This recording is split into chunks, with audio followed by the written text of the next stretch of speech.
가지고 이런 일을 반복적으로 하는지, 우리 사무처장님은 뭔 배짱으로 뭔 생각으로 이러는지 어떻게 생각하시는지 한 말씀 부탁드립니다. 아까 국회의원분들께서 내란이 아니다, 아직 내란 정해진 거 아니고 내란은 끝났다, 근데 왜 이렇게 이걸 계속 얘기하냐라고 하시는데, 저희가 지금 생각하고 있는 것은 내란이 계속됐다고 생각하기 때문에 지금 이렇게 하고 있는 거라고 생각합니다. 처음부터 따져보면 윤석열 때 이균용 법관을 대법원장 후보로 추천을 했고, 거기서 엄청난 국민과 저희 노조의 반대가 있었습니다. 이제 그때 주요 인사에 친일 인사들을 많이 안 치는 그런 시기였기 때문에 거기서 엄청나게 반대를 했고, 그다음에 이제 대법원장의 공석이 길어진 상태에서 조희대 대법원장님이 취임하시게 됐습니다. 그래서 이제 국민들도, 그리고 저희 노동조합도 반대를 하기에는 좀 여력이 없었습니다. 대법원장의 공석이 너무 컸기 때문에. 그리고 지금 저희가 아까 전현희 의원님께서 말씀하셨지만, 저희는 앞으로의 재판도 이제 걱정인 것입니다. 앞으로의 이제 이 내란이 어떻게 잘 해결될 것인가. 지금 지기현 계속 부장님 얘기를 하고 있는데, 저희는 솔직히 비상계엄 때도 놀랬고 뭐 다 놀랬지만 제일 놀란 건 솔직히 구속 취소였지 않습니까? 그래서 계속해서 또 이런 일이 벌어지지 않을까라는 것이고요. 저거 아까 이제 뭐 대법원장님이 오셔서 이제 발언은 안 하시기로 했는데 모독을 당했다 뭐 이렇게 얘기를 하시는데, 저는 그렇게 생각합니다. 한덕수와 만났다 안 만났다 계속 이제 논란이 되고 있는데, 안 만났다 이렇게 말씀하시면 너무 간단한 일이라고 생각하거든요. 그걸 너무 듣고 싶은, 그래서 그런 거에서 논란이 빨리 종식됐으면 좋겠는데요. 저는 이런 똑같은 얘기로 길게 자꾸 가는 것이 뭔가 어떤 한 프레임이 아닐까 싶을 정도로, 그래서 이거를 계속 끌고 가서 국민들을 좀 지치게 하고 더 이상 공격하지 못하게 하고 사법개혁을 막는 그런 게 아닐까 싶어서, 좀 빨리 누군가가, 여기 지금 계속 행정처장님 나와 계시는데요, 기록을 받냐 안 받냐 이런 절대적인 저희가 위법을 얘기하는 게 아니고 이례적인 걸 얘기하고 있잖아요. 절대적인 절차 위반을 얘기하는 것이 아니라 이례적인 걸 얘기하고 있기 때문에, 그런 것이 왜 있었는지 대법관이나 재판연구관이나 대법원장님이 한 분만 나오셔서 말씀하시면 될 것 같고, 한덕수를 만났는지 안 만났는지 얘기를 했는지 안 했는지 그냥 말씀만 해주시면 간단하게 끝나는 얘기인데, 이게 너무 길게 끌고 가서 국민들이로 하금 피로감을 느끼게 하고 자꾸 이게 정쟁의 주제로 바뀌는 게 좀 안타깝습니다. 저도 같은 생각입니다. 지금 이 상황이 됐는데도 불구하고 사법부의 독립을 이야기하시는 우리 대법관 중에 제가 법사위에서 처음 얘기한 게 뭡니까? 이 정도 상황이 되고 민생이 도탄에 빠졌으면 누군가는 사표를 던지고 고개수가 사과하는 모습을 보여야 되는데, 한 사람도 그런 사람이 없어요. 그런 사람이 한 사람도 없으면서 자신들의 권리를 주장을 합니다. 오늘 국민의힘의 태도를 보면서 저는 정말 분노를 느꼈어요. 어떻게 시종일관 그렇게 낄끼게 되면서 우리 민주당 의원들이 내란 얘기하면 뭔 내란이야, 그리고 정말 나경원 의원은 남편의 방탄, 남편 직장 방어에 가해지고, 그 다음에 다른 의원들은 나경원 의원 누구 의원입니까? 왜 똑같이 들려요? 거기서 더 줄 거야. 어차피 마이크도 안 넣어줬는데. 모욕한다고 저한테 하지만 마이크도 안 넣어줬는데. 내란 시기에 경제적으로 어려워서 세자녀, 세모녀 사망하는 일들이 늘어나도 눈알 깜짝을 하던 사람들이 지금 여기 와서 낄낄거릴 수 있어요? 그러지 마세요. 이렇게 마시고 반성하세요. 그리고 천대엽 대법원장님, 국민들이 사법부를 무시하지 않아요. 사법부가 바로 서야 대한민국이 바로 선다라고 생각합니다. 윤리감사관님, 그 다음 또 하실 거야. 지금 뭐라고 얘기하는지 아세요? 지기현 판사가 조희대 대법관이 아끼는 사람이다, 강사도 제대로 안 한다, 이런 얘기를 하는 끝났어요. 분들이 있어요. 왜 그런 말을 듣고 살아야 됩니까? 그거 끝났어. 공범이 돼야 되지 않습니까? 똑바로 해주세요. 제발 부탁합니다. 네? 무슨 사이? 책임지시고. 네, 마무리하셨습니까? 네, 다음은 조배석 위원님 질의해 주십시오.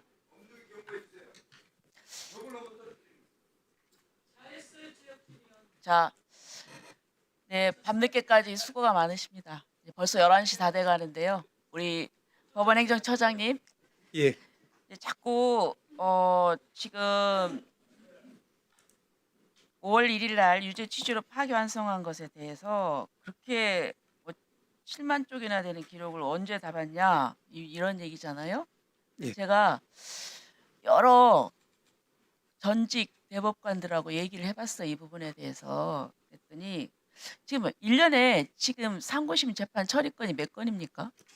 대충 저희들 4만 건, 4만 건 정도. 3, 예. 4만 건이죠. 예. 예, 그러면 3, 4만 건을 대법원 판사들이 1페이지부터 Z페이지까지 다 봅니까?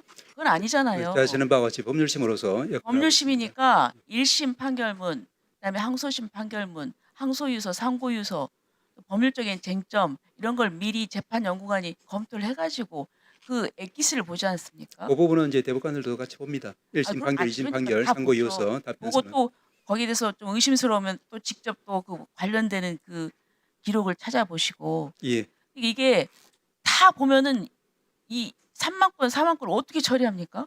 그렇지 않습니까? 이 법적인 쟁점에 대해서 보면서 또 네. 연구관들은 보조하기 위해서 기록 전체를 갖다가 이제 관련 쟁점을 다 살펴보고 그렇죠. 이렇게 해서 예, 유기적인 일체가 그런데- 되어서 서로 예, 그래서 진행을 저는 합니다. 이거를 왜 처음부터 끝까지 다 받느냐 안 받느냐 나는 그건 크게 난 거기에 매달릴 건 아니라고 생각을 해요. 예, 나는 그렇게 생각합니다.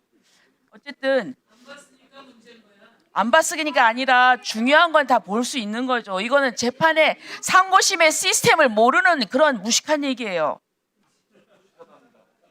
자, 그다음에 제가 또 그리고 이번에 제가 보니까 영장이 너무 쉽게 발부되는 것 같습니다. 지금 보니까요.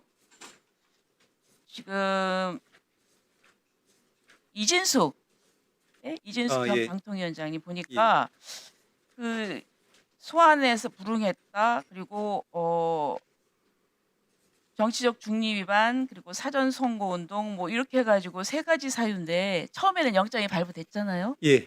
근데 소환 불응에 대해서 여기에 대해서는 좀 서로 그 9월 27일 날 소환에 응하기로 이제 경찰하고 협의를 했는데 근데 그날 지금 방통 그 미디어법이 되고 방통위법이 폐지가 됐지 않습니까? 그럼 폐지되는 그 기관의 기관장으로서 필리버스터를 하니까 거기에 참석하기 때문에 어쩔 수 없이 이제 못 간다. 그래서 소환 불응서를 냈는데도 불구하고 이제 영장이 발부가 됐어요. 저는 법원에서 이 부분이 좀 납득이 안 가더라고요. 물론 이제 그 나중에 체포 적부심을 신청을 해서 이제 다행히 인용이 됐지만 그러나 저는 이걸 보면서 특히 이진수 위원장이 정부 정책에 대해서 반대하고 반대 목소리를 내니까 반대하는 사람에 대한 어떤 정치적 반대자에 대한 그 불이익을 주겠다. 이제 이런 사인으로 보여서 저는 굉장히 이 법원이 이 부분을 좀 걸렀어야 되는 게 아닌가. 물론 이제 나중에 체포 적부심에서 인용이 됐기 때문에 이제 이 부분은 뭐 잘 수정이 됐지만 그 다음에 또 PT 좀 띄워줘 보세요. 지금 특검에서 그 최상병 특검에서 김정환 목사님이랄지 이용훈 목사님을 압수수색을 했어요. 근데 예. 얘기 들어보니까 얘기를 하면 임의 제출 형식으로 충분히 받을 수 있는 거예요. 그리고 그분들이 거기에 대해서 협조할 수 있는 것이고. 그런데 왜 구태여 압수수색을 해낼지 모르겠습니다. 그다음에 또 손현보 목사님 같은 경우는 지금 보니까 이 구속 사유가 증거인멸, 도주 우려 이런 건데요. 지금 보십시오. 이분은 부산 변두리에서 목회를 해가지고 30년 해가지고요. 그리고 매주 예배를 집전을 해야 되기 때문에 뭐 도주할 우려가 없어요. 없는데 구속을 했고 너무 그리고 또 적부심에서 또 뭐라고 했냐면은 그 김도균 부장판사인가요? 서부지법 사태나 또 이완용 등의 표현을 하면서 상당히 모욕적인 언급을 했다고 합니다.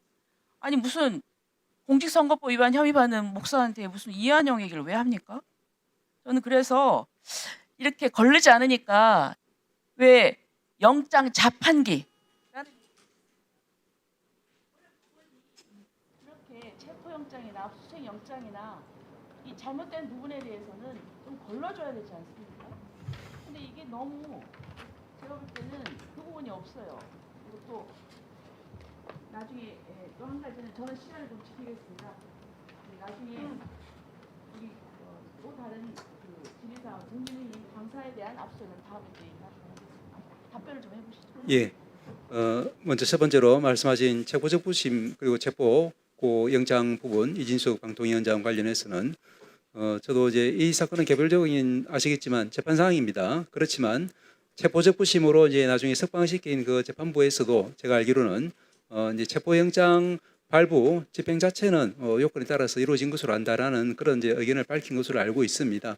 따라서 이 부분에 대해서는 이제 현재 현행 체포영장과 또 구속영장의 차이점이 있고 잘 아시다시피 체포영장 자체는 좀 기계적인 어떤 조건, 즉 이제 소환에 불응했던 횟수가 여러 차례 거듭이 되면은 그러면 이제 일단 발부되는 이런 시스템에 따른 것이기 때문에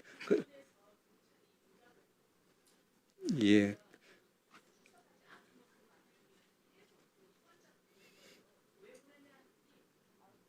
말라고 그랬다는 거예요. 예, 다행히 이제 어쨌든 체포적부심을 통해서 이제 거기서 두 번째 재판이 이루어졌고 그리고 이제 압수수색이라든지 또 구속이라든지 이 부분은 저희들도 이제 최근에 어떤 사법 제도 개혁의 일환으로서 이 부분에 대해서는 국회에서도 여러 가지 법안이 발의되어 있는 것으로 알고 있습니다만은 현재 우리 이제 구속 제도가 선진국에 비해서는 너무 좀 후진적인 그런 모습으로 운영이 되고 있어서 이런 부분은 이제 조건부 구속이라고 하는 그런 부분을 통해서 기본적으로 이제 그 불구속 상태에서 수사 재판을 받을 수 있는 원칙적으로는 그와 같은 시스템이 좀 속히 도입될 필요가 있다 이런 의견을 여러 차례 밝혔고 그런 부분이 또 입법에 지금 입법 발의안에 반영이 되어 있는 것으로 알고 있습니다. 그리고 이제 압수수색 관련해서도 지금 압수수색이 국민들에게는 너무나 중요한 부분, 즉 특히 이제 개인의 일상의 모든 것이 담겨 있는 그런 부분들에 대해서 좀 너무 이제 발부가 좀 쉽게 된다 이런 비판은 저희들도 잘 인식을 하고 있습니다. 그래서 저희들 말씀드린 것처럼 압수수색 사전신문제라고 하는 그런 부분이 하나의 솔루션 해결책이 될 수 있다. 그걸 통해서 과연 어디까지가 이제 그 압수수색이 발부돼야 될지 이걸 모르는 상태에서 이제는 완전히 기각을 하든지 발부를 하든지 이런 어떤 양태길적인 그런 부분은 국민들에게 미치는 이제 피해가 또 영향이 너무 클 수 있기 때문에 이런 부분에 대해서는 조금 더 합리적인 선진적인 이제 제도 도입이 좀 되어야 되겠다 이런 이제 말씀을 드린 바 있고 말씀하신 그런 부분 관련해서 현행 제도 하에서도 저희 법관들이 조금은 더 통일적인 그리고 이제 정부적으로 고른 그와 같은 이제 발부나 기각의 기준이 맞춰질 수 있도록 계속해서 내부 노력은 하도록 하겠습니다.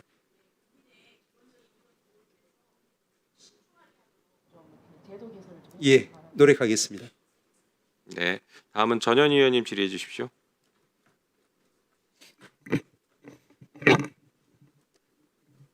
행정처장님, 예, 서부지법 폭동 때 극우 내란 세력들이 법원의 체포영장 집행을 저항하면서 사실상 법원을 짓밟았을 때 그때 우리 행정처장님께서 하신 말씀 기억합니다.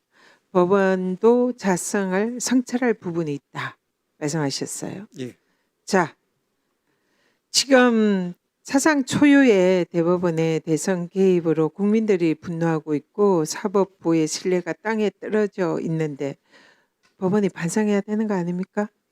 예, 법원이 국민의 눈높이에 많이 미흡하다는 점, 그래서 아까 다른 위원님 말씀하신 것처럼 현재 사법부의 신뢰도가 많이 떨어져 있다. 이 부분은 뼈저리게 느끼고 법원이 있습니다. 반성해야 되는 거 아니냐는 거죠. 예. 그때는 성찰해야 된다고 말씀하시고는 이 더 중차대한 이 일에는 그런 법원의 입장이 보이지 않습니다.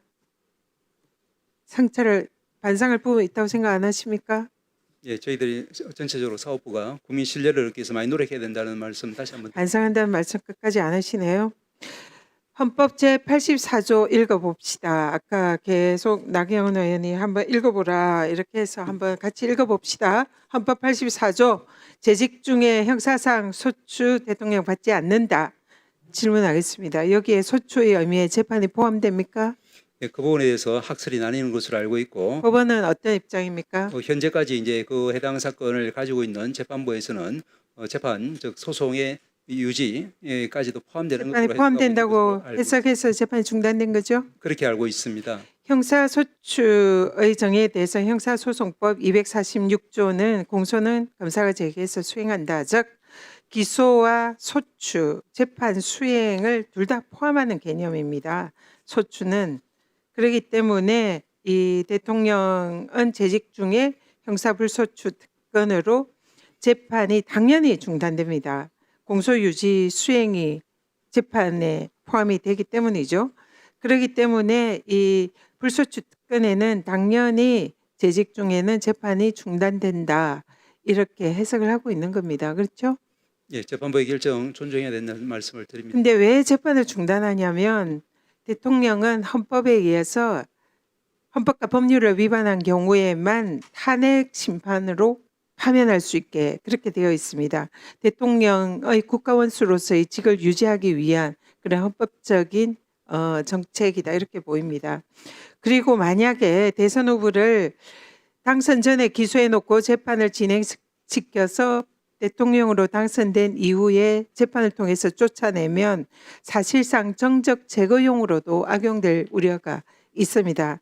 그렇죠? 재판부에서 그런 판단도 그렇기 때문에 불소추 특권을 규정을 하는 겁니다.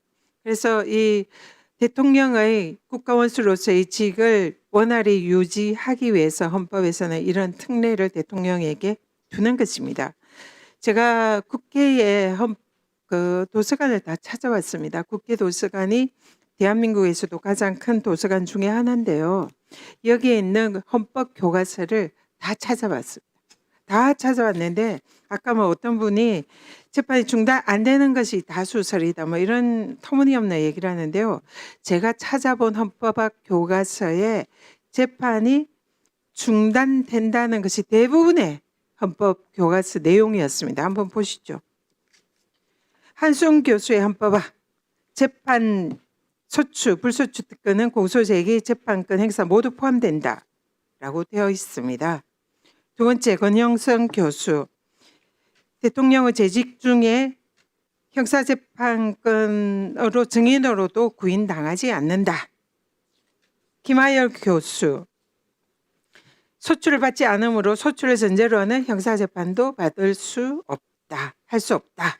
재판을 중단된다는 얘기입니다. 이호영 교수. 공소제기야 재판을 의미한다. 그래서 법원은 공소기각 판결을 내려야 된다. 성낙인 교수, 재직 중 형사재판 받지 않는다. 정종석 교수, 국민의힘 의원 출신입니다. 형사 피고인으로 대통령은 내란 외환죄 외에는 재판받지 않는다. 김선택 교수, 형사재판을 할 수 없다. 김명주 변호사, 현대헌법론, 재판권 행사할 수 없다. 이동희 교수, 소추는 기소보다 넓은 개념으로 재직 중에 법원의 재판을 받지 않는다. 김한규 변호사, 재판 중단이 된다. 소추의 논의에 재판도 포함된다. 홍한식 교수, 재직 중에 소추를 할 수 없다. 안창호, 유명한 분이십니다. 국가인권위원장이시죠. 보수 극우 인사로 알려져 있습니다. 재판도 중단된다. 안창호 교수, 차진아 교수. 형사소추는 형사재판 개시를 의미하고 현직 대통령에 대해서 형사재판을 못하게 하는 것으로 진행 중인 재판도 멈춰야 한다. 차진아 교수. 황정건 변호사. 재판도 받지 않고 재판도 중지된다. 한상희 교수. 재판이 중단돼야 한다. 노희범 전 헌법재판관. 임기 중에 재판 정지된다. 재판을 받지 않는다. 이현안 교수. 진행 중인 재판을 정지한다. 다 찾아왔습니다. 재판이 정지되지 않는다는 책은 제가 찾아보지 못했어요. 이쯤 되면 압도적 다수설 아닙니까? 형사 불소추 특권의 제84조의 헌법 학계의 압도적 다수설이 대통령의 재판을 중단해야 한다라고 되어 있습니다. 어떻게 생각하세요? 예, 위원님 말씀하신 그 이제 또 원용하신 그 책들 중에 일부는 저도 봤습니다. 마찬가지로 재판까지 포함하는 의미로 되어 있는 것을 저도 확인한 바 있습니다. 다시 한번 말씀드리지만 재판을 진행 중에 있는 재판장들은 아마도 위원님과 같은 생각에서 재판을 중단한 것으로 알고 있습니다. 네, 그래서 국회의원들 더 이상 억지 쓰지 마십시오. 네, 수고하셨습니다. 네.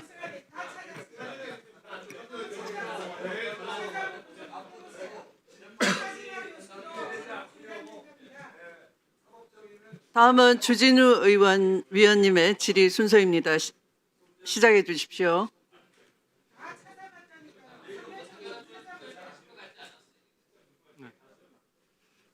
오늘 민주당이 국감에서 증인들에게 보인 모습을 보면은 굉장히 강압적이에요. 민중기 특검의 강압 수사와 방식이 놀라울 정도로 똑같습니다. 민주당이 정한 민중기 특검은 평범한 공무원 불러다가 수사관 2명이 조리돌림 하면서 번갈아 가면서 수사했습니다. 죽기 전에 남긴 메모를 보면 강압, 수치, 모멸, 답을 정해놓고 질문을 반복했다 딱 써 있어요. 오늘 민주당 의원들은 국민 앞에서 증인한테 윽박 지르고 참고인인 교수에게 근거 없이 거짓말장애라고 하고 원하는 말 나올 때까지 질문을 끊임없이 반복했습니다. 불리한 얘기 나오면 말을 끊고 딱 못하게 했어요. 아까 차진아 교수님께서 중요한 말씀을 해주셨습니다. 지금 지기현 판사에 대한 이 말도 안 되는 공격, 번갈아 가면서 조리돌림하는 것, 익명의 제보자 얘기로 권력이 공격하는 이 모습이 딱 유신 시대 때 판사를 공격하던 그 권력자들의 그 모습이랑 똑같다는 겁니다. 그런 얘기를 듣고 반성하기는커녕 지금 오히려 그 차진아 교수도 공격하려고 하는 거예요. 이게 강압 국감 아닙니까? 인권 침해 국감 아니에요? 민주당 의혹 제기는 딱 특성이 있어요. 보면은 팩트를 확인해 보면 다 사실과 다릅니다. 근데 건너 들은 사람이 제보를 해요. 항상 보면 전문 증거는 어떤 것도 증거가 되지 않고 왜곡되거나 잘못되거나 의도가 있어서 거짓말할 가능성이 너무 높은 것인데 이거는 제보자는 절대 증인으로 민주당이 안 부릅니다. 아까 룸사롱 20차례 어쩌고 저쩌고 했잖아요. 제보자 불러오세요. 여기 증인으로 신문하면 될 거 아닙니까? 근데 건너 들은 사람의 제보라고 얘기해서 했으면 그 자리에 있었던 직접 사람들을 지금 법원에서 책임지고 조사를 했는데 그게 접대 사실이 안 나왔으면 거기에 대해서 사과하는 게 상식이에요. 근데 오히려 화를 내면서 건너 들은 사람의 말이 맞는 걸 전제로 해가지고 계속 같은 답변을 강요하는 겁니다. 이게 말이 되겠습니까? 제가 너무 말이 안 돼서 하나 지적하고 넘어가고요. 일단 PPT 좀 띄워주십시오. 법원 행정처장님, 예, 과거 문체부 1급 공무원에게 일괄사직서 받은 일 있었고 대법원 판결까지 나왔는데 기억하실 겁니까? 예, 그런 사건이 있었습니다. 네. 사건 내용은 간단해요. 1급 공무원들에게 일괄 사표를 요구를 해서 사표를 받았습니다. 그 과정에서 차관이 1급 공무원들한테 불러서 사표를 받은 거예요. 사표를 받으면서 특별한 얘기를 한 건 없어요. 상부 지시니까 조직을 위해 협조해 달라 이렇게 말을 해서 사표를 받았습니다. 다음 PPT 좀 보여주세요. 근데 대법원에서 직권남용죄에 대해서 유죄 판결이 다 확정이 됐습니다. 직업공무원 제도에 대한 헌법상 위치나 어떤 의미를 판례로 해석을 한 거예요. 예. 그때 대법원 판례 이후로 변경된 게 있습니까? 뭐 제가 알기로는 판례 변경은 없었던 것으로 알고 있습니다. 네. 그때 당시에 판례 변경은 없었습니다. 그 당시 판결이 지금도 현재 대한민국 법원을 기속하는 거예요. 근데 이 판결 내용을 보면 1급 공무원을 면직할 때 임용권자, 대통령을 얘기하는 겁니다. 임용권자나 장관은 객관적이고 합리적인 처분의 근거를 딱 갖춰야 되고 그런 근거 없이 자의에 따라서 1급 공무원을 그 의사에 반해서 면직할 수 없다 이렇게 명확하게 한 거예요. 면직할 수 있다고 해석하게 되면 헌법상 직업 공무원 제도를 형해하는 겁니다. 이게 실질적으로 공무원에게 엄청나게 공무원도 문제지만 국민에게도 피해를 봅니다. 정권이 바뀔 때마다 서로 1급 공무원 안 하려고 할 거예요. PPT 좀 띄워주십시오. 다음 거. 근데 지금 이재명 정부 어떻습니까? 지금 기획재정부 7명, 감사원 5명, 금융위원회 4명, 국무조정실 8명, 국토교통부 4명, 총 33명이 줄사표를 냈어요. 근데 그 줄사표를 낸 것이 뭐가 문제냐면 한날 1시에 낸 겁니다. 이 33명의 1급 공무원들 신분 보장이 되는 사람들이 다 자발적으로 사표 냈다고 할 수 있습니까? 저는 민주당과 지금 이재명 정부가 권력에 도취돼서 그냥 권력 잡은 김에 힘 자랑하는 김에 지금 불러 모아서 사표 막 받고 저렇게 하지만 언젠가 이 판결이 적용될 일이 있다고 저는 생각합니다. 구체적으로 앞으로 일어날 재판이기 때문에 제가 행정처장님께는 묻지 않겠습니다. 네, 이상입니다. 네, 수고하셨습니다. 다음은 신동욱 의원님 질의 순서입니다. 예, 뭐 제가 우리 존경하는 전현희 의원님과 논쟁하고 싶은 생각은 없습니다. 그러나 한쪽 눈으로 세상을 바라보면 얼마나 위험한 판단을 할 수 있는가에 대한 지적만 잠시 하고 지나가도록 하겠습니다. 우리 법제처가 내놓은 헌법주석서 3권 606면을 보면 소추의 개념은 일반적으로 기소와 같은 의미로 이해가 된다. 또한 대통령은 민사재판, 행정재판, 헌법재판 모두 피고로서 대상이 되므로 84조의 취지는 재판 기능 행사로부터 자유롭다는 것까지 의미하지는 않음이라는 표현이 나와 있고요. 2017년도에 홍준표 당시 자유한국당 후보가 재판이 진행 중이었는데 그 당시에 헌법학자 10명을 대상으로 조사를 했더니 임지봉 교수 불소추 특권의 범위는 좁게 해석하는 게 옳다. 재임 기간 이전의 소추까지 적용해서는 안 된다. 이분은 아시는 것처럼 상당히 민주당 성향의 분이고요. 자, 노동일 교수 대통령이 됐다고 진행 중인 재판을 중지하는 건 법 앞에 평등 원칙과 배치된다. 전학선 교수는 이미 소추된 사건은 대통령의 재직 중 불소추 특권과 상관없다. 제가 무슨 책을 지금 다 언급하지는 않겠습니다만 이렇게 잠시만 보더라도 많은 학설들이 대립하고 있다는 것이 사실입니다. 행정처장님 아까 이 부분에 대해서는 어떻게 대답을 하시겠습니까? 예, 제가 누누이 말씀드렸지만 여기에 대해서는 여러 가지 학설이 존재하는 것으로 알고 있고 다만 그중에 지금 현재 계류적인 재판의 재판부에서는 재판까지 포함하는 것으로 해석했기 때문에 중단한 것으로 알고 있다고 말씀드렸습니다. 예, 알겠습니다. 제가 오늘 국정감사가 진행되는 과정을 보니까 딱 두 가지 목표를 가지고 진행이 되는 것 같아요. 대법원장 찍어내기, 직위원 판사 찍어내기. 얼마 전에 민주당에서 내란 재판부 얘기를 꺼내면서 직위원 판사를 교체해주면 내란 재판부는 안 할 수도 있다라는 말을 들으면서 사실은 제 귀를 조금 의심하면서 어떻게 이런 얘기를 할 수 있을까 했는데 오늘 국정감사를 진행하면서 보니까 왜 민주당이 이렇게까지 직위원 판사에 집착하는지 그 속내가 굉장히 분명해진 것 같아요. 조금 전에도 뭐 그런 그 지적이 있었습니다만 지금 이 사건 내란 재판 사건은 기본적으로 공수처 수사권 없는 공수처의 기소가 굉장히 큰 법적인 쟁점으로 대두할 가능성이 높습니다. 그래서 조금 전에 뭐 시간 단위냐 일 단위냐 체포영장 풀어주는 것에 대해서 논란을 하시는데 나경원 의원님도 그 부분을 지적을 하셨습니다만 직위원 판사의 그 판결문을 보면 그 공수처의 불법 수사 공수처가 과연 대통령의 내란 사건을 수사할 수 있는 자격이 있는 것인가에 대해서 의문을 해소하는 것이 필요하다 이렇게 지적을 하고 있습니다. 저는 이 부분을 보면서 민주당이 이 재판이 이대로 진행되었을 때 본인들이 원하는 재판 결과가 안 나올 가능성에 대한 공포감을 가지고 있는 것 같아요. 그래서 이렇게 집요하게 직위원 판사의 교체를 요구하고 또는 문제가 생겼을 때 탄핵하겠다는 의미로 저희는 받아들일 수밖에 없고 법원에 대해서도 제가 한 말씀 좀 드릴 말씀이 있습니다. 저도 시대의 변화에 맞는 사법부 개혁이 필요하다고 생각을 합니다. 그러나 지금 진행되고 있는 사법부의 개혁이라고 하는 것은 정말 우리 국민들이 원하는 국민들을 위한 사법부의 개혁이 아니고 권력자의 심기를 거스르는 판결을 내렸을 경우에 대법원장을 쫓아내고 또 대법관의 숫자를 늘려서 물타기를 해서 본인들이 원하는 대법관을 만들기 위한 구도로 가는 이런 사법개혁이라면 대법원이 단호히 저는 사법권 독립이라는 취지에서 반대해야 된다고 생각을 합니다. 이런 부분에 대해서 저는 아까 한인섭 교수님이신가요? 뭐 박넓이가 얼마가 되고 비용이 얼마가 되고 이런 논리로 저는 이 부분을 피해 나가시려고 하실 생각은 없다, 필요는 없다라고 저는 생각을 하고 있습니다.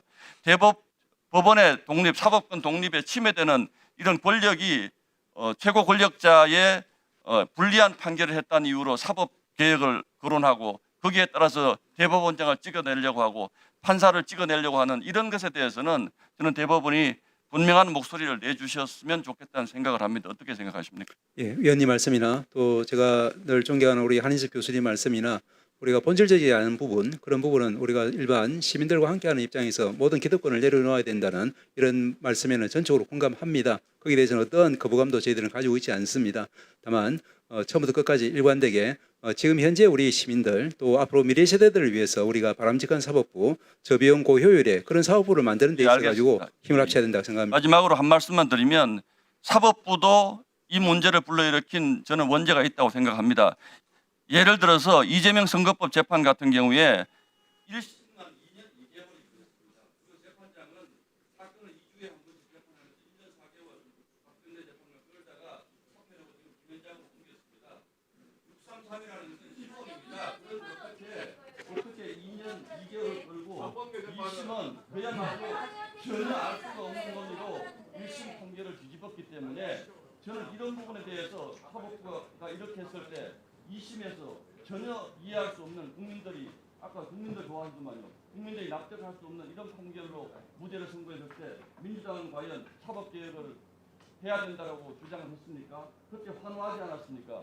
그리고 대법원에서도 상고심 기일을 신속하게 잡았을 때 이재명 대통령뿐만 아니라 여러분들이 이거는 무죄로 대통령의 이재명 후보의 발걸음을 가볍게 해주기 위한 결정이라며 환호하셨지 않습니까? 그 증거 화면들이 다 남아 있습니다. 어떻게 이렇게 그때 다르고 그때 다르고 이렇게 얘기를 합니까? 2심이 무죄였으니까 20 무죄는 당연히 무죄라고 20 무죄는 생각하냐 대법원에서 무죄해야 됩니까? 2심이 무죄 아니에요? 2심이 그러면 무죄 7만 쪽 읽어보지 않고 왜 무죄를 합니까? 2심이 그러면? 무죄 그 아니에요? 논리라면 자, 그러니까 7만 쪽 자, 읽어보고 정리해 주세요. 신동욱 의원님 정리해 주시기 바랍니다. 앞뒤가 안 맞게 뭐가 맞아요? 자, 다음 질의 순서는 박균택 의원님이십니다.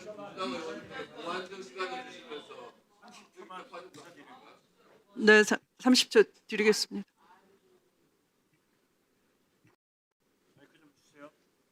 네, 1분 더 드리세요.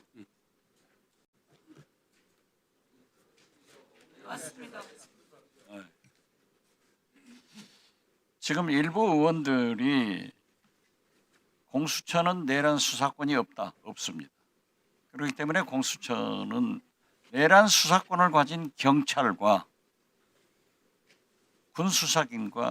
군수사기관과 합동 수사를 했기 때문에 하등의 하자가 없다 하는 것을 말씀드립니다. 이상. 네, 수고하셨습니다. 자, 그러면 다음은 박균택 의원님 질의 순서가 되겠습니다. 예, 처장님에게 질문드리겠습니다. 예. 우리 젊은 사람들이 보통 키오스크라고 얘기하는 무인 아, 이론 서류 발급기 있지 예. 않습니까? 네네. 보니까 법원이 전국의 등기소와 시구청에 517대를 관리하고 있다고 합니다. 예. 그런데 장애인 차별금지법 4년 전에 개정됐을 때 예.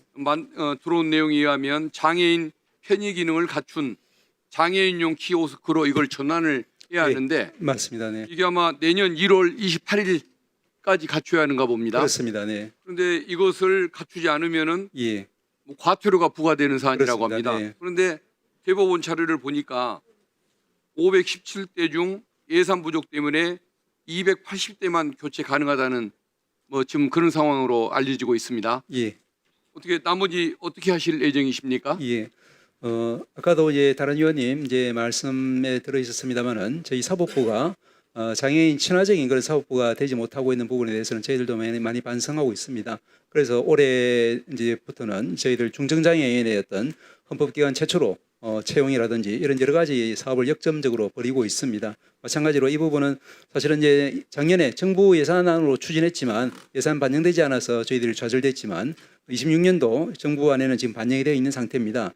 한 23억 8천만 원 정도가 반영이 되어 있고 그렇다고 하면 119대 정도는 좀 추가 설치가 곧 예정이 되어 있습니다. 말씀하신 그런 방향으로 저희들이 꾸준히 갈 수 있도록 노력하겠습니다. 그럼 연초에 굉장히 바쁘게 준비를 하셔야겠습니다. 그러게 하겠습니다. 네. 예, 알겠습니다.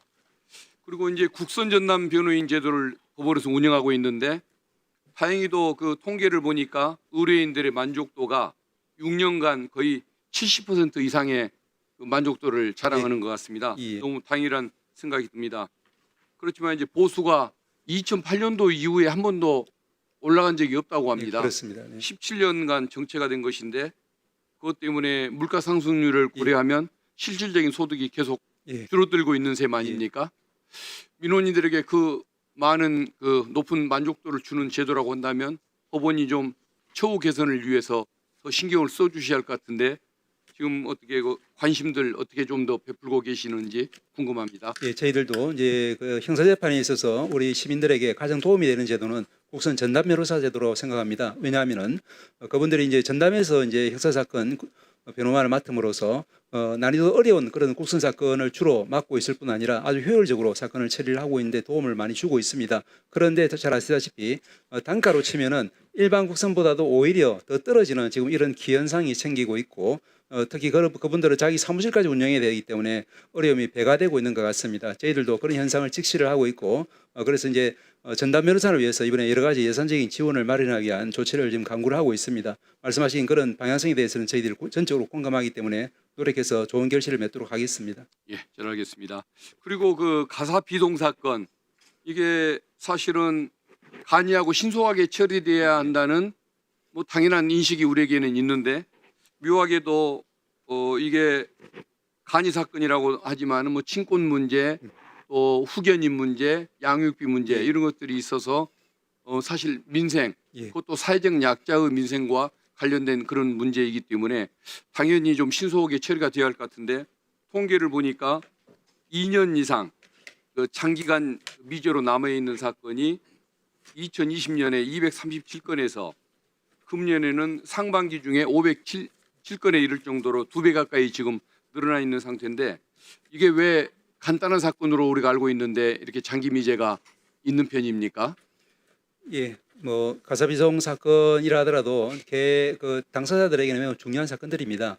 그렇지만 이제 현재 법관의 수에다가 그다음에 그걸 맡아 할 수 있는 우리 이제 가사 수사관들 수가 절대적으로 좀 부족합니다. 아시다시피 이제 일본의 경우에는 가사 수사관 수가 총 한 1,600명 정도 되는데 저희들은 200명이 조금 넘을 뿐입니다. 그래서 이제 우수한 가사 수사관들 많이 확보해서 이와 같은 가사 소송, 비송, 에이스 가지고 필요한 전치 조사를 충실히 한다고 하면은 이제 소송의 어떤 속도가 비약적으로 빨라질 거라고 생각하고 저희들도 이분들을 더 많이 채용하고 하기 위해서 여러 가지 노력을 하고 있습니다. 기재부하고 많이 긴밀한 협조를 지금 취하고 있는데 말씀하신 그런 부분들이 좀 가시적인 성과가 나타날 수 있도록 조금 더 노력을 하도록 하겠습니다. 알겠습니다. 그리고 이제 국민참여재판 이 부분이 이제 어떤 국민의 사법에 대한 불신 이걸 해소하고 신뢰도를 높이는데 굉장히 도움이 되는 제도라는 생각이 드는데 묘하게도 요새 활용률이 많이 떨어지고 있습니다. 신청률, 실시율이 다 떨어지고 있는 상황인데 이것에 대한 관심도 좀 가져주시면. 예, 아시다시피 이제 참여재판은 저희들은 이제 국민적인 어떤 이제 정당성, 이제 국민들의 어떤 사법에 대한 관심 그리고 이제 사법을 갖다 제대로 이해할 수 있는 그런 이제 중요한 어떤 제도라고 생각을 하고 있습니다. 그래서 예전부터 역점적으로 저희들은 참여재판을 많이 확대를 하고 싶었는데 너무나 아시다시피 이제 사건의 어떤 난이도라든지 또 부족한 법관 수에 비해서 점점 늘어나는 사건 수 이런 부담 때문에 오히려 저희들 기대보다는 점점 더 이제 참여재판 수가 떨어지고 있는 상황이고 그런 그 측면은 저희들 보기에는 국민주권의 사법 구현에 있어서 심각한 장애 사유라고 생각합니다. 그렇지만 이 부분을 해결하기 위해서는 아시다시피 이제 법률 이제 개정이 좀 필요합니다. 그래서 필수적 국민참여재판 제도를 만들고 또 지금 현재를 본원에서만 할 수 있는데 이것을 지원 단위로도 넓히고 또 경우에 따라서는 단독 재판도 할 수 있도록 한다든지 이런 식으로 해서 저변을 넓힐 수 있는 그런 제도 도입이 시급한 상황인데 이 부분에 대해서는 저희들이 지속적으로 요청하고 있는 상황이고 입법안도 발의되어 있는 상황으로 알고 있기 때문에 많이 좀 관심과 협조를 부탁드리겠습니다.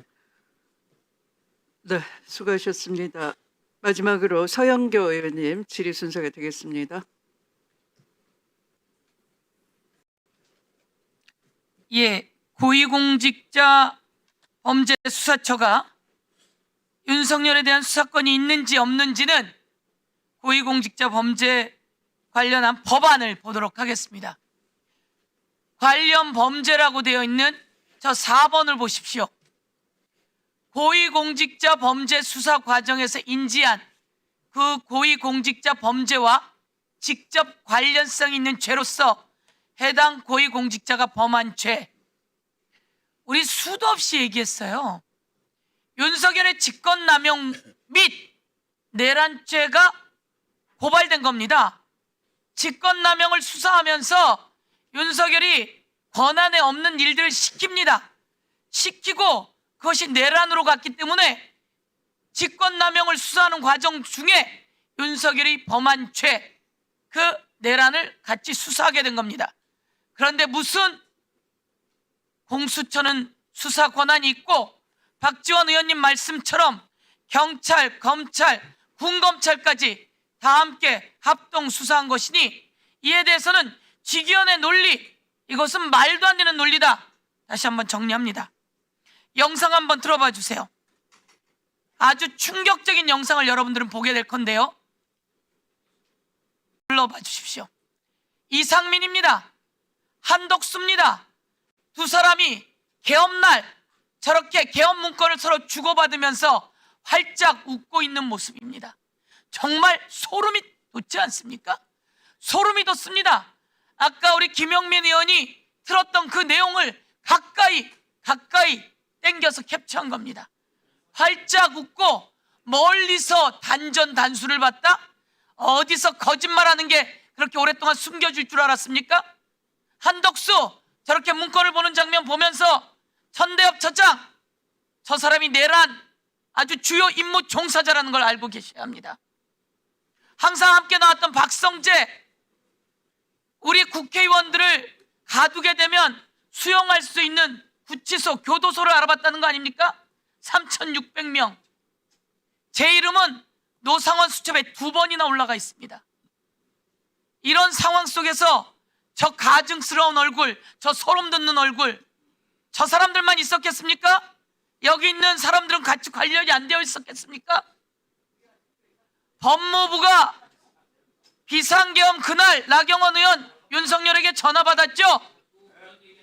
아니 어떻게 윤석열에게 그날 전화를 받을 수가 있죠?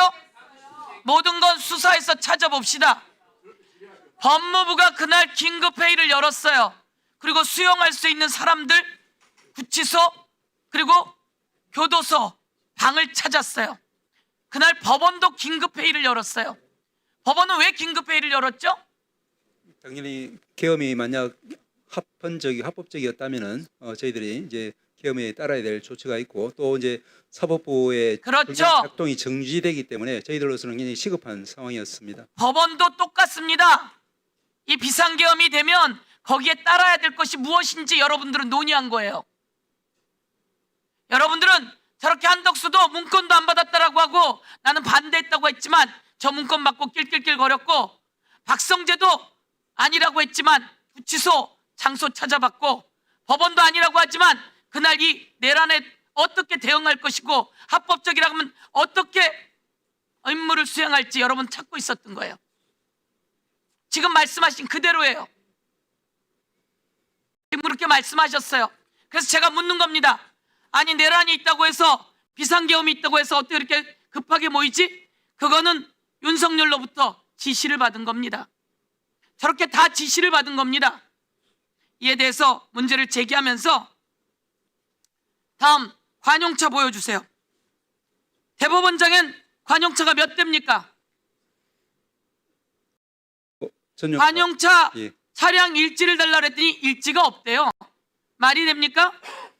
저 대법원장 경호팀장 있어요 없어요? 경호원들이 있습니다. 경호원 있고 경호팀장이 있어요. 용산경찰서에서 파견된 경감, 비서실장이 같이 타고 다니고 총무과장이 같이 타고 다니고 제가 다 제보 받았어요. 근데 차량 일지가 없어요? 조이대가 누굴 만났는지 한덕수를 만났는지 누굴 만났는지 다 나와야 돼요. 그런데 여러분은 저걸 내놓지 않고 있어요. 대법원은 공범입니다.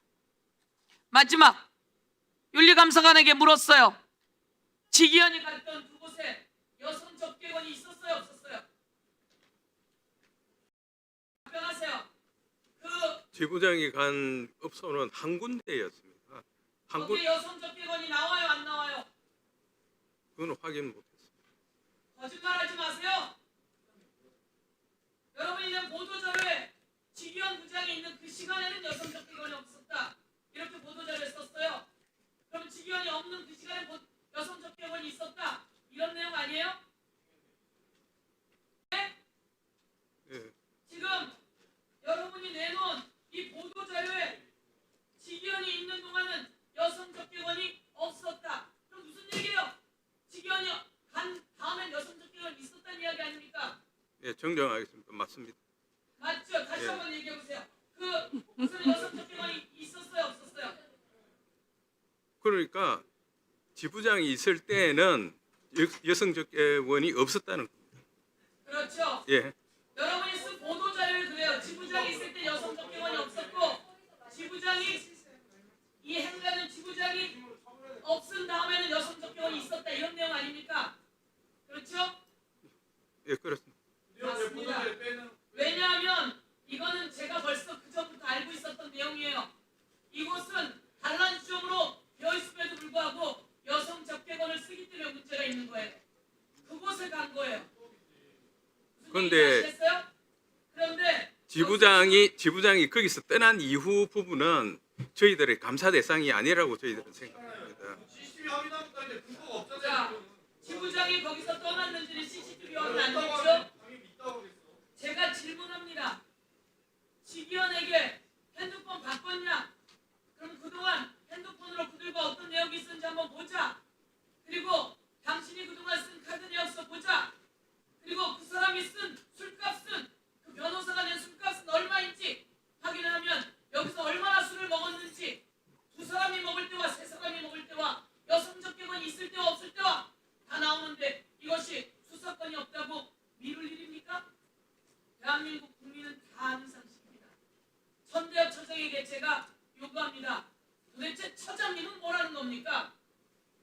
처장님은 그동안 저희들에게 실드만 친 겁니까?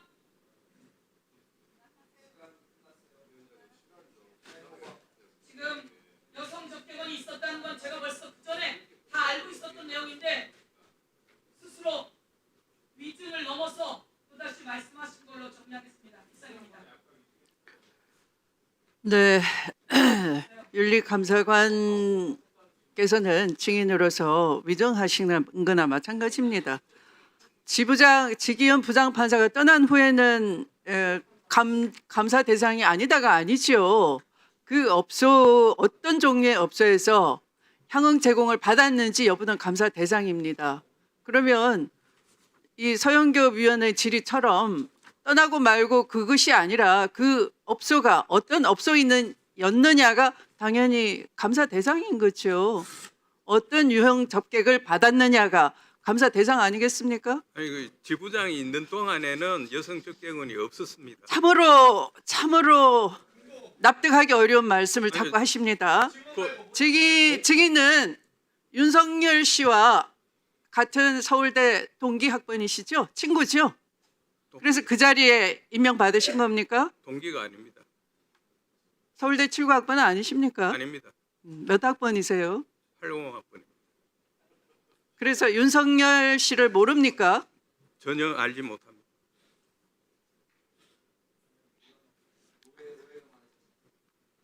자, 그럼 보충 질의까지 마쳤습니다. 위원님들께서 오늘 대법원에 대해 아마도 질의하실 내용이 추가적으로 있으시겠지만 시간 관계상 여기서 질의를 마치도록 하겠습니다. 바쁘신 와중에 국정감사에 참석해 주신 일반 증인 및 참고인들께 감사의 말씀을 드립니다. 오전부터 장시간 수고 많으셨습니다. 이석하셔도 좋겠습니다. 장례 정리를 위해 잠시 기다려 주시기 바랍니다.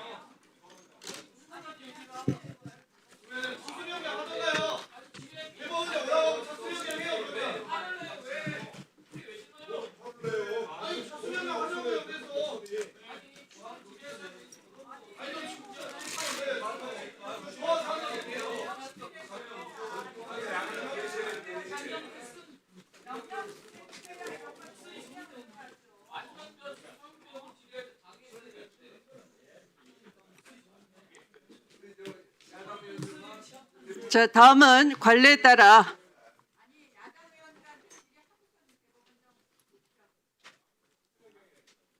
다음은 관례에 따라 대법원장으로부터 종합 답변을 받도록 하겠습니다.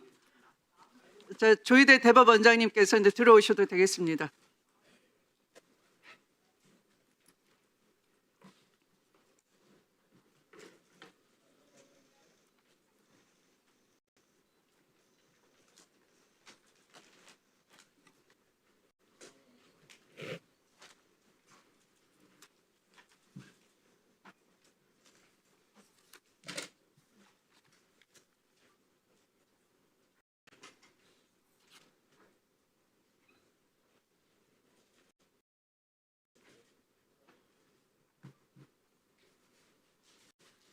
네, 그러면 조희대 대법원장님께서 아마도 위원님들께서 질의하신 내용은 보고 받으셨거나 아니면 직접 시청하셨을 수도 있다라고 생각을 합니다.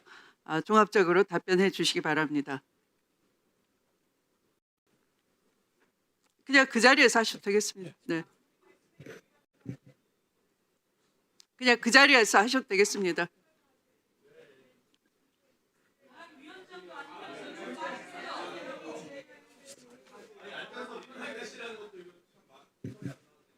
존경하는 국회 주미애 국회법제사법위원회 위원장님 그리고 위원님 여러분, 먼저 긴 시간 동안 국정감사를 수행하느라 애쓰신 위원장님과 위원님들께 진심으로 감사드립니다. 오늘 국정감사에서 위원님들이 전해주신 사법부에 대한 국민의 우려와 걱정을 무거운 마음으로 귀담아 들었습니다. 오늘 위원님들께서 해주신 귀한 말씀을 깊이 새기고 앞으로 우리 사법부가 국민에게 신뢰받는 사법부로 거듭날 수 있도록 더욱 노력하겠습니다. 오늘 많은 위원님들께서 법관 윤리와 관련한 지적을 해 주셨습니다. 법관이 법과 양심에 따라 사법권을 엄정하게 행사하는 사명을 다하기 위해서는 사법권의 독립과 명령을 굳게 지켜야 하며 국민으로부터 신뢰와 존경을 받아야 합니다. 따라서 법관의 재판은 물론 일상생활에 있어서도 법관 윤리 강령을 준수하고 처신을 신중히 해야 한다는 위원님들의 지적에 전적으로 동의합니다. 앞으로 법관 연수 등 가능한 방법을 통해 법관들이 법관으로서의 윤리를 마음에 새기고 실천할 수 있도록 사법부의 분위기를 조성하고 법관 윤리에 반하는 행동을 상시적으로 예방하는 데 소홀함이 없도록 하겠습니다. 한편 오늘 위원님들께서 양형 기준의 정비와 관련하여서도 귀한 지적과 조언을 해 주셨습니다. 대법원은 국민의 건전한 상식이 반영된 공정하고 객관적인 양형을 통해 재판의 실효성과 신뢰성을 높이려는 제도 개선의 노력을 계속하고 있습니다. 우리 사법부는 앞으로도 투명하고 예측 가능한 양형으로 형사재판에 대한 국민의 신뢰를 높일 수 있도록 지속적인 노력을 이어가겠습니다. 대법관 증원, 영장제도 등 최근 국회에서 진행되는 사법제도 개선 논의에 관해서도 오늘 귀중한 의견을 주셨습니다. 앞으로 사법부는 국민의 입장에서 바람직한 사법제도 개선이 이루어질 수 있도록 국회와 함께 최선을 다하겠습니다. 마지막으로 오늘 국정감사에서 많은 위원님들께서 지적해 주신 전원합의체 사건 재판을 둘러싼 의혹에 관하여 말씀드리겠습니다. 먼저 저희 개인적인 행적에 대하여 제기된 의혹과 관련하여서는 이미 법원 행정처 공보관을 통해 전혀 사실이 아님을 밝힌 바 있습니다. 같은 취지에서 저는 일부 위원님들의 서면 질의에 언급된 사람들과 일절 사적인 만남을 가지거나 해당 사건에 대한 대화나 언급을 한 사실이 없었다는 점을 다시 한번 분명하게 말씀드립니다. 다음으로 위 사건에 대한 신속한 심리와 판결 선고의 배경에 관하여 불신이 있는 것 같아 안타까운 마음입니다. 개인적으로는 이와 관련된 불신을 해소하고 싶은 마음이 간절하기도 합니다. 그러나 재판의 심리와 판결의 성립, 판결 선고 경위 등에 관한 사항은 사법권의 독립을 규정한 대한민국 헌법 제103조 및 합의의 비공개를 규정한 법원조직법 제65조 등에 따라 밝힐 수 없는 실정입니다. 법관은 판결로 말한다는 오랜 법원이 있습니다. 위 재판은 저를 비롯한 12명의 대법관이 심리에 관여한 전원합의체에서 이루어졌고 그 전원합의체에서 심리되고 논의된 판단의 요체는 판결문에 모두 담겨 있습니다. 이와 같은 판결문에 드러나는 내용만이 공적인 효력이 있고 대법원장이라고 하더라도 전원합의체 구성원의 1인에 불과한 이상 판결 이외의 방법으로 이견을 드러낼 수는 없습니다. 위 판결문에 기재된 상세한 내용과 아울러 대법원이 미리 제출해드린 대법원 현안 관련 긴급 서면 질의에 대한 사법행정적 검토 답변, 그리고 대법원의 일반적 심리 구조에 관한 법원 행정처장의 답변 등에 의해 위 재판과 관련한 국민들과 위원님들의 의혹이 일부나마 해소되었기를 바랍니다. 저는 오랫동안 법관으로 재직해 오면서 재판 절차와 판결의 무거움을 항상 유념하여 왔습니다. 다만 이번 일을 계기로 저를 비롯한 모든 법관들이 이를 한층 더 느꼈을 것으로 생각합니다. 오늘 국정감사 과정에서 위원님들께서 질문하신 취지를 깊이 생각하고 되새기면서 사법부의 신뢰를 더 높이고 국민의 자유와 권리를 보장하는 역할을 충실히 하기 위하여 최선을 다하겠습니다. 다시 한번 이번 국정감사를 충실하게 수행하기 위한 위원장님과 위원님들의 노력에 경의를 표하고 사법부에 대한 소중한 말씀에 깊이 감사드립니다. 앞으로 이어질 각급 법원에 대한 국정감사와 종합감사에서도 내실 있는 국정감사가 이루어질 수 있도록 저와 법원 구성원 모두 성실하고 진지한 자세로 임하겠습니다. 사법부는 국민들의 기대와 눈높이에 부응하고 신뢰받는 사법부가 되기 위한 최선의 노력을 다하겠습니다. 대단히 감사합니다. 네. 네, 1분 드리겠습니다.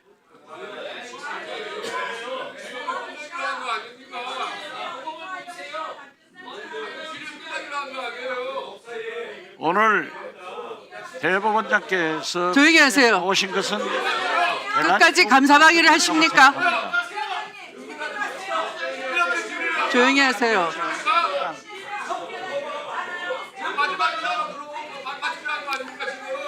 끝까지 감사방위를 하시겠습니까?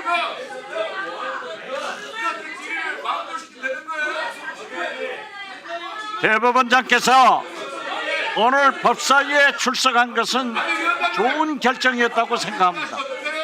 그러나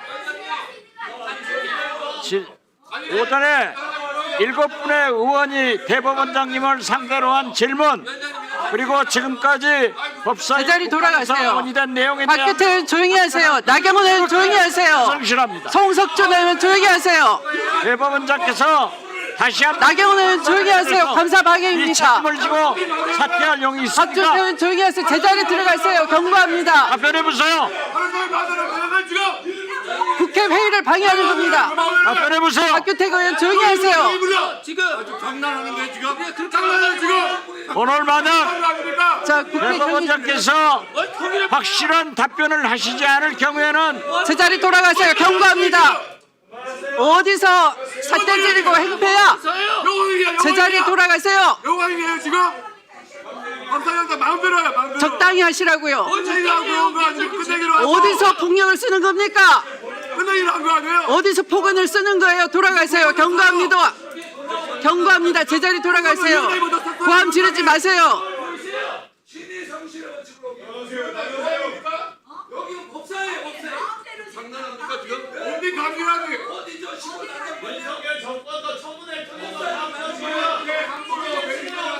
국민이 지켜봅니다. 끝까지 감사방해를 하시고 조용히 하세요. 나경원 의원.